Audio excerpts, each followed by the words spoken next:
Сәлем достар, күнде кешкі асқа не жасарыңызды білмей жүрсеңіздер, бүгін өте ерекше әрі тойымды тағамның рецептімен бөлісетін боламын. Міндетті түрде осы рецептпен жасап көріңіздер. Ең алғаш жұмыртқамызды осылай қайнатып алатын боламыз. Кейін тартылған фаршымызды дайындап аламыз. Үстіне бір картошка, бір морковь, бір пиязымызды салып, жақсылап майдалап, блендермен немесе мясорубкамен өткізіп алатын боламыз.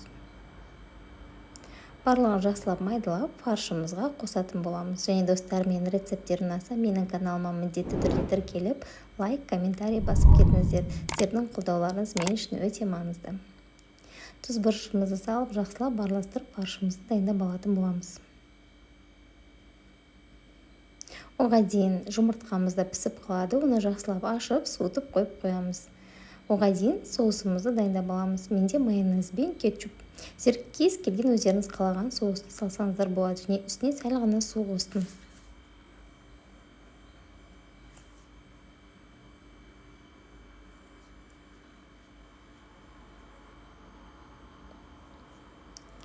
Кейінірек фаршымызға жұмыртқамызды осылай тура видеода етіп салып, жақсылап тұрып дайындап алатын боламыз. Егер отбасыларыңызда көп адам болса, көбірек жасасаңыздар болады. Шынымды айтсам, достар, өте тойымды тағам, себебі біреуінің өзі өте үлкен болып шығады, 2 адамға да жетеді.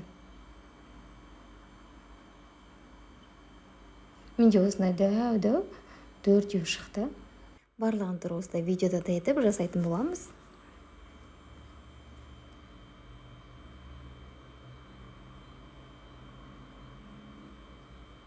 Шынымды айтсам, достар, өте тойымды әрі дәмді болып шығады. Міндетті түрде жасап көріңіздер.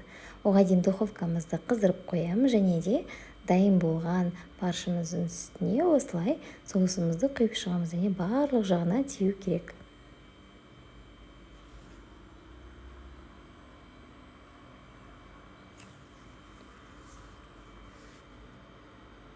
Және 180 градуста 35 минутқа пісіріп алатын боламыз.